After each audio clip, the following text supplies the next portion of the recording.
Hey everyone, whether you're a DIYer or you're picking up your first Ryobi drill, today I'm going to walk you through exactly what all these settings mean, so you can start using your Ryobi drill like a pro.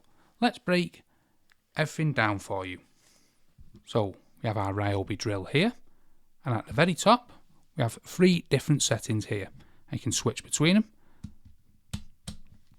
by switching this little lever. So we have 3. The one we just moved into here is the drill mode. Switch to the middle. This is the screw or drive mode. And the little image might give it away, but this is the hammer mode.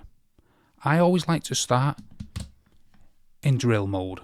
This gives you the full power of the drill, totally unrestricted, perfect for drilling holes. Use the variable speed trigger to control how fast or slow the drill spins. So a light press on the trigger, so we look at my trigger here. So if I lightly press it, you can see it's very slow. Now if you full press, it'll go super fast. So I'll start off slow like this, and as I press harder, you can see it went faster and faster. Very good. Now, if we switch modes into the screw mode, this engages the clutch. Now, the clutch is controlled with this collar here. These are the numbers on the collar. These are the clutch indicators. So here's how the clutch works. The drill will slip when it hits a certain torque, kind of like a car clutch. It sounds like this. So I'll move the clutch into a lower number so it's easier to engage. Now I'll press the trigger, and when I hold on to, can you see that? Do you hear that noise? Let me hold it closer. That's the clutch slipping. So the lower the number, the lighter the clutch will be, and the torque pressure. So it doesn't take much, but if I move the collar up to say 15, now when I press, I need to exert more pressure on my grip to kick in the clutch. So I had to hold that quite tough to kick in the clutch, and the clutch then slipped. This protects your screws and material. Want to drive the screw deeper? Then turn the collar to a higher number. This goes all the way up to 24. Now if I press the trigger and tried holding this, it'll take an awful lot of force to make the clutch slip. Like that. Next, we have hammer mode. So we go into hammer mode like that. We're now in hammer mode. And you only use this when you're drilling into brick, masonry or concrete. It adds a rapid tapping motion like that, so it taps.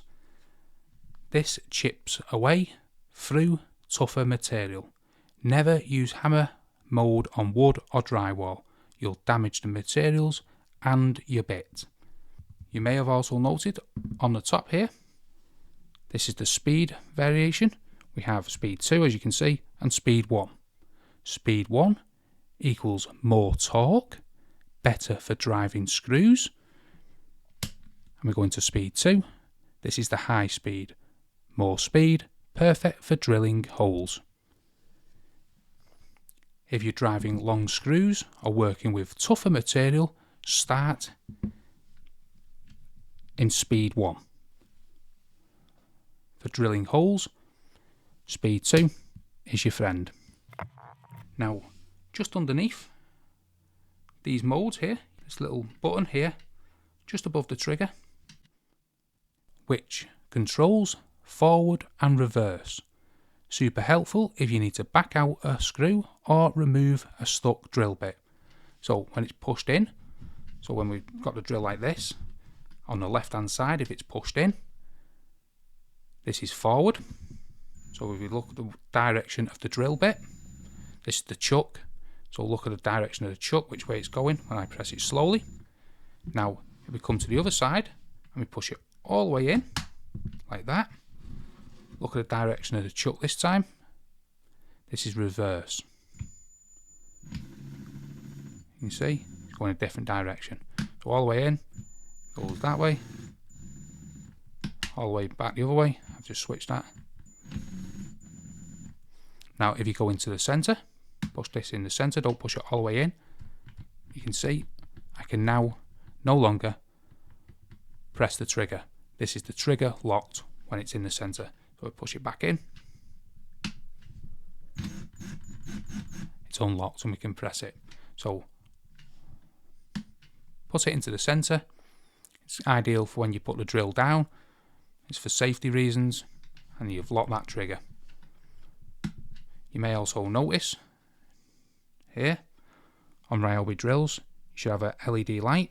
So when you engage the trigger, you can see it lighting up. So if I put my hand there, see it lights up where you're going to drill.